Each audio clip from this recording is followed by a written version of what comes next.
हम इस बारी अपनी कंट्री के लिए जीत कर ही वापस आने वाले और कोई सेकंड वे नहीं था। तो ये मिजाज होता है तभी तो विजय मिलता है।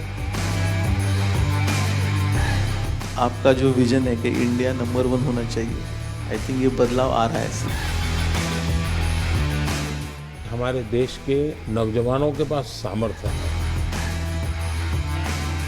तो जन्मदिन पे क्या करोगी? 28 को है ना? तो क्या करोगी? बस मजे करूँगी। बस ये कहाँ है? हाँ, पीछे खड़ा है। ना टाइम, आपका वैल्यूएबल टाइम निकाला हमसे मिलने के लिए। मेरा वैल्यू आप ही है।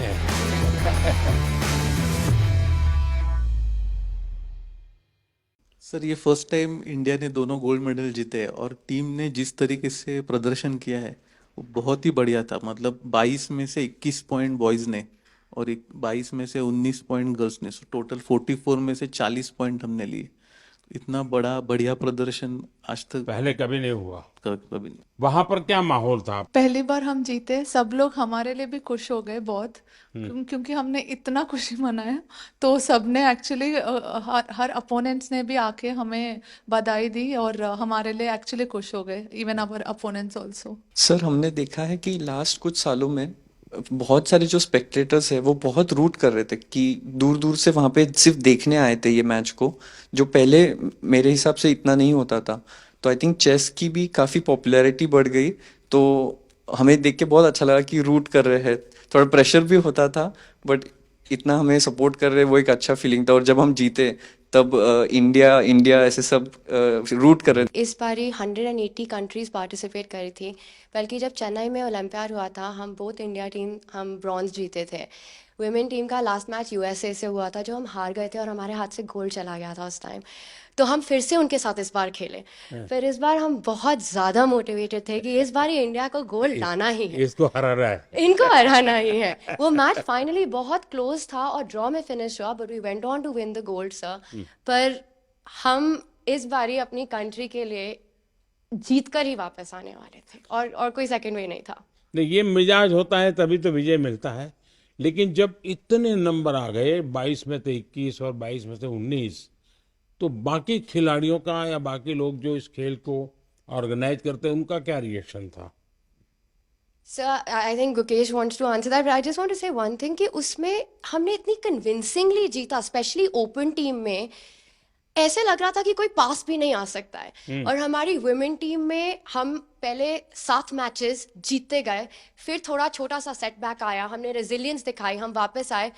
पर हमारी ओपन टीम ने तो सर, मतलब मैं क्या ही बताऊं। I think Gukesh being on board 1 was better to answer that, पर वो भाग के ले गए। Yeah, this experience was really a great team effort. Every single one of us was in like excellent form, and we were all super motivated because in the 2022 Olympiad we were very close to winning the gold medal.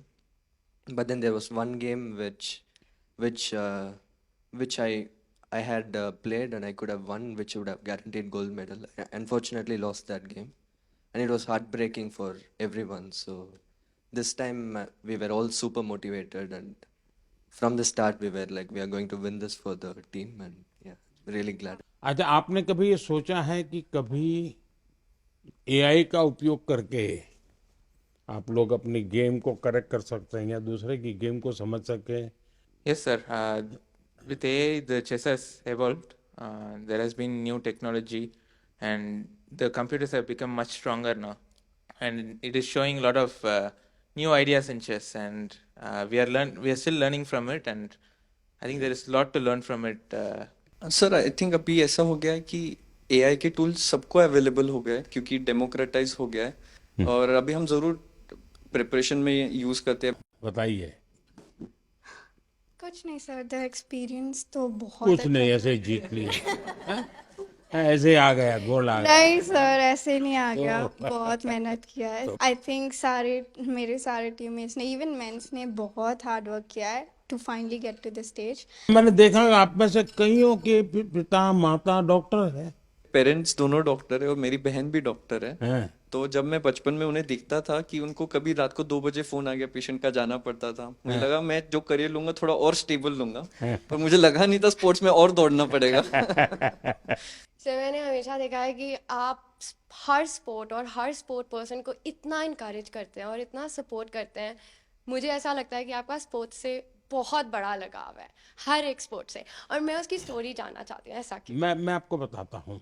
मैं ये इतना समझता हूँ कि कोई देश विकसित बनता है तो सिर्फ खजाने से नहीं बनता है कि उसके पास कितने पैसे हैं, कितने उद्योग हैं, जीडीपी कितना, इतने से नहीं बनता है। हर फील्ड में वो दुनिया में महारत होनी चाहिए। अगर फिल्म इंडस्ट्री है तो मैक्सिमम ऑस्कार हमारे यहाँ कैसे आते हैं। अगर साइंटिस्ट हैं या और किसी फील्ड में तो मैक्सिमम नोबेल हमारे पास कैसे आते हैं। वैसे ही खेल में भी मैक्सिमम गोल्ड हमारे बच्चे कैसे लाएं। ये जब होता है इतने सारे वर्टिकल, तब देश महान बनता है।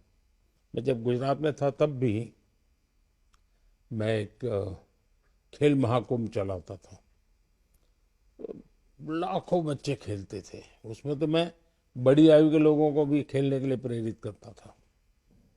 तो उसमें से अच्छे बच्चे आगे आने लग गए। मेरा ये विश्वास है कि हमारे देश के नौजवानों के पास सामर्थ्य है। दूसरा मेरा मत है कि देश में समाज जीवन का जो अच्छा वातावरण बनाना है, तो स्पोर्ट्समैन स्पिरिट जिसको कहते हैं, वो सिर्फ स्पोर्ट्स के खिलाड़ियों के लिए नहीं है, वो कल्चर होना चाहिए, समाज जीवन में कल्चर होना चाहिए। हर रोज इतने बड़े बड़े डिसीजंस लेते हैं, तो आप क्या एडवाइस करेंगे हमारे लिए कि ये प्रेशर सिचुएशंस कैसे टैकल कर सकते हैं? देखिए, कोई भी खेल क्यों ना हो, कोई भी एक्टिविटी क्यों ना हो, फिजिकल फिटनेस बहुत मैटर करती है जी।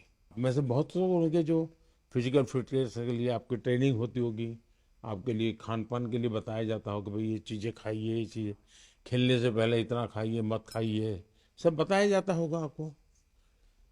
मैं समझता हूँ कि अगर हम इन चीज़ों की आदत अगर डेवलप करते हैं तो इन सारी समस्याओं का पचा जाते हैं। देखिए, डिसीजन मेकिंग के लिए आपके पास बहुत इंफॉर्मेशन होनी चाहिए, बहुत इंफॉर्मेशन, और पॉजिटिव नेगेटिव सब होनी चाहिए। आपको पसंद आता है ऐसा ही सुनने का आदत लगती है, मनुष्य का स्वभाव होता है, जो अच्छा लगता है वही सुनता है, तो वो फिर डिसीजन में गलती होती है। लेकिन आप हर प्रकार की चीज को सुनते हैं, हर प्रकार की चीजों को जानने का प्रयास करते हैं और खुद एनालाइज करते हैं, और कहीं समझ नहीं आए तो बिना संकोच किसी जानकार को पूछते हैं, तो फिर आपको कठिनाई कम आती है। और मैं मानता हूं कि कुछ तो अनुभव से आ जाता है, और जैसा मैंने कहा कि योगा, मेडिटेशन, इसकी सचमुच में बहुत ताकत है जी। सर, हम अभी 2 हफ्ते खेले तो अभी पूरा थक गए, पर आप सालों साल दिन भर इतना काम करते, इतने मतलब पूरा ब्रेक भी नहीं लेते, તમે કેવી રીતે what's the secret sir for your energy? आप इतना जानते हो and then also you are open to learning and open to the world. और आप हमेशा हर स्पोर्ट पर्सन को आई थिंक इतने जोश से भर देते हो टू परफॉर्म। और मैं आपसे पूछना चाहती हूँ कि अगर आप हम सबको एक एडवाइस देना चाहो, आप जहाँ चेस को देखना, शतरंज को देखना चाहते हो। देखिए, ऐसा है, जीवन में कभी संतोष मत मांगिए। सेटिस्फेक्शन नहीं होना चाहिए किसी चीज का, वरना फिर नींद आना शुरू हो जाता है। तभी आप आलस 3 आ घंटा जाता सोते हैं सर। है। हाँ, आप सिर्फ 3 घंटा सोते हैं। हर हमारे भीतर एक भूख रहनी चाहिए, बहुत कुछ नया करने की, कुछ ज्यादा करने की। हम लोग सभी टूर्नामेंट तभी जीते थे, और हम लोग बस में से आ रहे थे और आपका स्पीच हम लोग लाइव देख रहे थे, और आपने वहां पे अनाउंस कर दिया वर्ल्ड में कि भारत ने ये ऐतिहासिक 2 गोल्ड मेडल जीते, और हम सब लोग उस टाइम साथ में बस थे। हमें इतनी खुशी हुई सबको कि आपने ये आपके स्पीच में अनाउंस कर दिया पूरे दुनिया के सामने। मैं 98 में मैंने फर्स्ट ओलंपियाड खेला, और उस टाइम पे गैरी कास्परोव, कार्पोव ये सब लोग खेलते थे और हम लोग उनका साइन लेने के लिए दौड़ते थे, ऑटोग्राफ। इंडिया का तब रैंकिंग बहुत नीचे था और इस टाइम पे जब मैं कोच बन के गया था और मैं देखता था कि गुकेश आ रहा है, प्रज्ञानंद आ रहा है, अर्जुन आ रहा है, दिव्या आ रही है, हरिका आ रही है और लोग उनका साइन लेने के लिए अब दौड़ रहे हैं। तो ये जो बदलाव और ये जो कॉन्फिडेंस नए फील्ड में आया है नए बच्चों में, आई थिंक वो आपका जो विजन है कि इंडिया नंबर वन होना चाहिए, आई थिंक ये बदलाव आ रहा है। Sir thank you so much. आपने इतने शॉर्ट नोटिस में, आप यूएस में थे और आपने इतना टाइम, आपका वैल्यूएबल टाइम निकाला हमसे मिलने के लिए। हम बहुत अभी मोटिवेट हो गए। मेरा वैल्यू आप ही है। आई थिंक हमें ही नहीं, ये इतना इम्पोर्टेंट है, बाकी चेस जो खेलते हैं अभी उनके लिए भी बहुत ज़्यादा इंस्पिरेशन हो गए कि वो अच्छा खेले और आपको आके मिले, तो उनके लिए भी बहुत ज़्यादा इंस्पिरेशन नहीं, हो ये गए। बात सही है जी। कभी कभी ये देखने से पता चलता है इनको कि हाँ यार, अपने लोग कर सकते हैं, हम भी कर सकते हैं। मैंने एक बार गुजरात में बहुत बड़ा चेस का इवेंट किया था जब मैं मुख्यमंत्री था। तो 20,000 लोग उसमें एक साथ हाँ, चेस एक खेले साथ थे। खेले थे। और सर उसमें उस टाइम पे इसमें से बहुत सारे लोग चेस नहीं खेलते थे। नहीं, तब तो इनमें से कईयों का जन्म भी नहीं हुआ होगा जी। तब भी लोगों को आश्चर्य होता है क्या मोदी जी ये कर रहे। अच्छा, 20,000 को जब बिठाने की जगह भी चाहिए तो बहुत बड़ा पंडाल बनाया था मैंने। तो हमारे अफसर लोग भी कहते थे साहब अब ये इसके लिए इतना खर्चा। मैंने कहा इसी के लिए खर्चा करूंगा मैं। सर आपने जब इतना मुझे एनकरेज किया ये, वाह। तो मैं इतना खुश हो गई थी कि मैंने कहा अब तो मुझे पूरी जान लगा देनी है चेस में, और मुझे अब तो इंडिया के लिए हर समय मेडल जीतना है। वाह। और मुझे मतलब मैं तब बहुत ज़्यादा ही खुश थी। और हैं। फिर तब आपने एक तो उसी उसी में थी तुम। हाँ हाँ। और ये तब आपने साइमल ऑर्गेनाइज किया था और बहुत सारी लड़कियां खेल रही थी तब। वाह।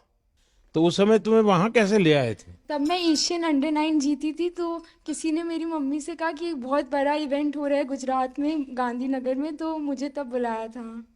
तो ये मैं रख सकता हूँ ना? Yes sir. सर फ्रेम करवाना था, बट इतना हाँ? फ्रेम करवा के देना था आपको, बट नहीं बेटा, कोई चिंता नहीं। हाँ, ये मेरे लिए बहुत अच्छी मेमोरी है। तो ये शाल रखा है कि नहीं रखा है? यस सर रखा है। हैं? Okay sir.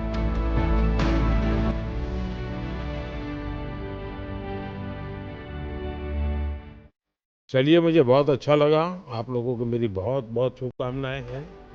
आप खूब प्रगति करिए।